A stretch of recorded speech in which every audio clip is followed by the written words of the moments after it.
You are at a depth of 13,123 feet, which is about 4,000 meters below the surface of the water. The sediment below you has not changed at all for the past 3 months, with no currents. There is no movement and no light, and the last creature to pass through these waters did so 11 days ago. Then, the measuring instruments record an unusual signal. A change in pressure right above you indicates that something is sinking. It has been sinking for 17 days.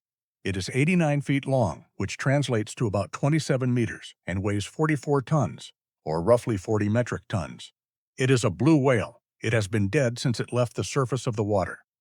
And what is about to happen to it has been happening on this ocean floor for at least 30 million years. This is what the record shows. The whale dies at the surface layer, and its lungs slowly collapse. The methane gas accumulating inside the body is not enough to maintain buoyancy. During the first 2 to 6 days, the body drifts on the surface of the sea. Great white sharks, albatrosses, and other surface species begin feeding at this point. When gravity overcomes buoyancy, the body begins to sink. The first 328 feet, which is about 100 meters, takes less than a day, and at 656 feet, or about 200 meters, the sunlight is faint. At 3,281 feet, which translates to roughly 1,000 meters, the darkness is absolute, and at 6,562 feet, which is about 2,000 meters, the pressure is already 200 times greater than at the surface.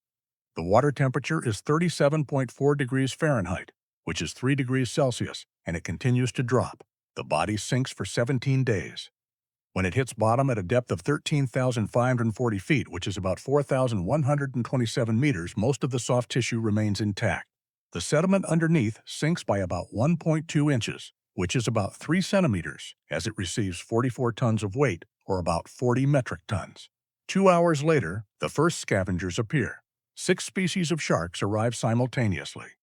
Among them is the sleeper shark, known scientifically as Somniosus microcephalus, a species that lives at depths of over 3,281 feet, which is about 1,000 meters, moving slowly through the cold water with a body temperature close to its surroundings.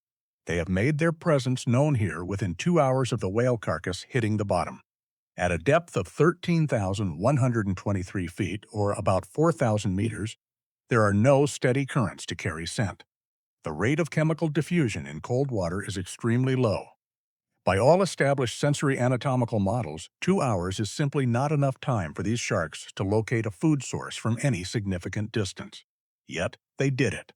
The exact mechanism of detection has still not been fully described. By the 4th day, 50 tons of soft tissue, which is about 45 metric tons, has been consumed. Hagfish, rat tails, and crabs, hundreds of individuals active without stop.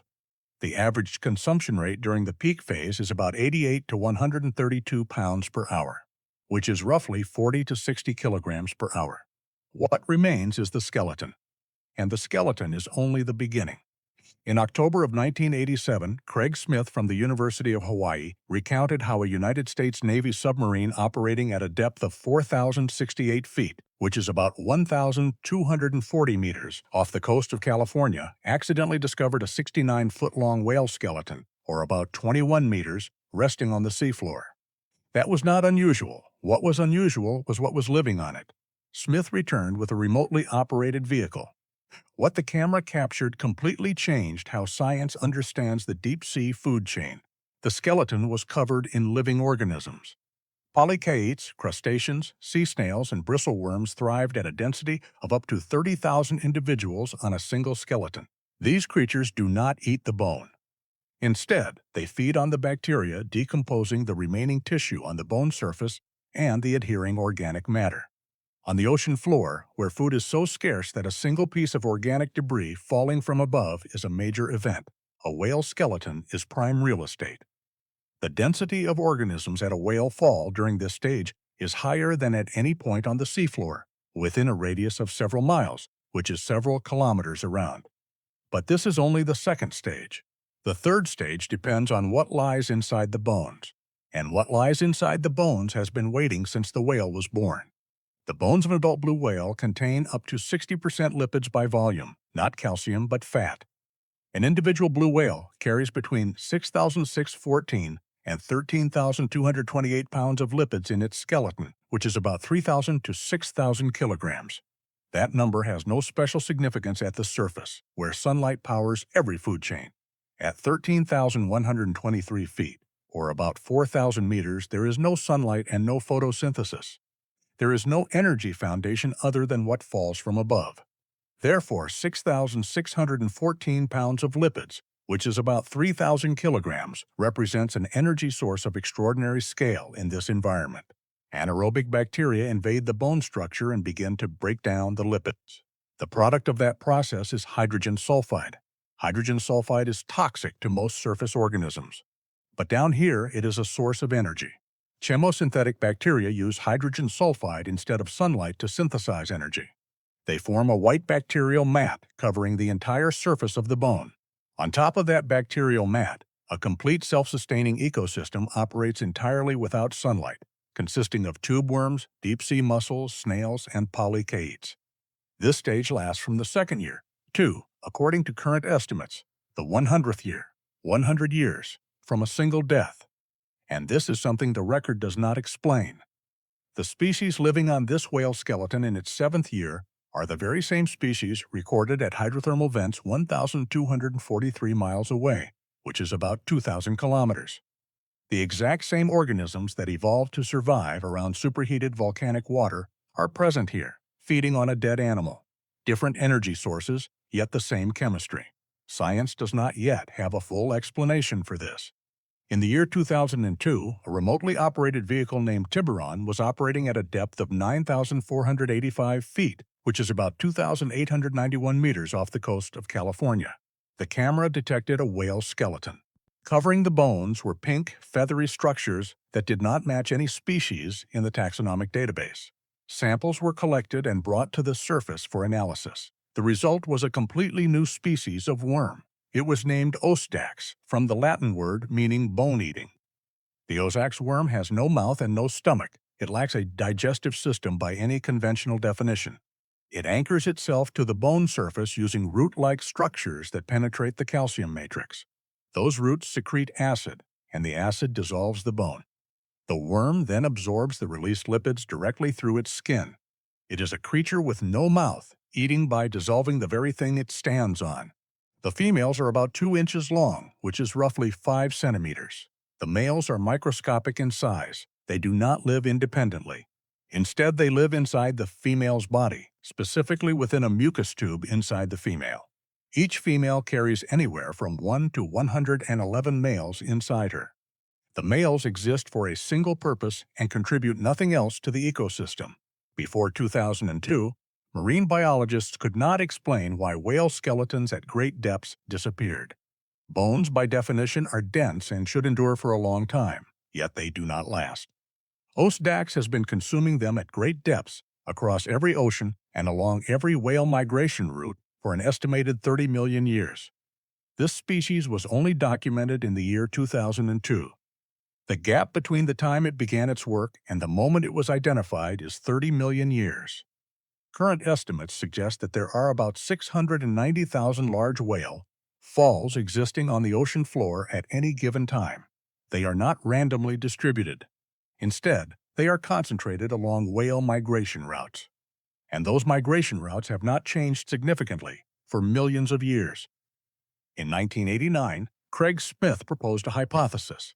Hydrothermal vents are separated by hundreds to thousands of miles, which translates to hundreds to thousands of kilometers. The environment between these vents is a nearly barren ocean floor with no food and no shelter.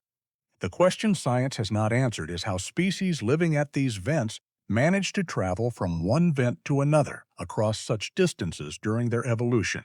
Smith's hypothesis is that whale falls act as stepping stones, temporary chemosynthetic islands distributed along migration routes that allow the larvae of vent species to travel in short stages over millions of years.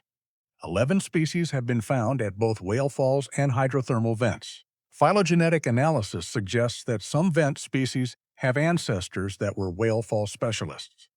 Yet some species only exist at whale falls and nowhere else. If whale falls are stepping stones, why did some species choose not to step forward? This hypothesis has not been confirmed. nor has it been disproven. It implies that the evolution of hydrothermal vent ecosystems, which is one of the most studied alternative biospheres on the planet, might have depended on the migration routes of animals that would not even exist for another 50 million years. The whales alive today may be maintaining a biological corridor that has existed since before humans stood upright. That is what the data suggests. Science has not answered whether that is true. There are three things that the current record cannot explain. The first is the detection mechanism. Sleeper sharks locate a whale carcass within 2 hours at a depth of 13,123 feet, which is about 4,000 meters. Chemical diffusion models in cold water do not support that 2-hour time frame. A second hypothesis proposes that infrasound, the low-frequency sound generated when the 44-ton body, or about 40 metric tons, impacts the sediment, could be the signal. Neither hypothesis has been confirmed by controlled experiments. As of the most recent research, the mechanism has not been fully described. The second mystery is the true limit of the chemosynthetic stage. The 100-year figure is an estimate from models of lipid consumption rates. The longest continuously observed whale fall in scientific history is about 30 years, located in the Santa Cruz Basin off California. In the 30th year, the chemosynthetic stage was still active. For year 31, there is no data because no one was watching. The model predicts 100 years, but the observational record ends at year 30, meaning what happens in the remaining 70 years is inference, not actual data. The third point involves the numbers 690,006. There are an estimated 690,000 large whale falls on the ocean floor. The number of whale falls studied directly using remotely operated vehicles in real time from start to finish is only about 6. That is a ratio of 6 out of 690,000. 690,000 ecosystems are active right now. Each one lasts from a few decades to 100 years. Yet nobody is watching the remaining 689,994.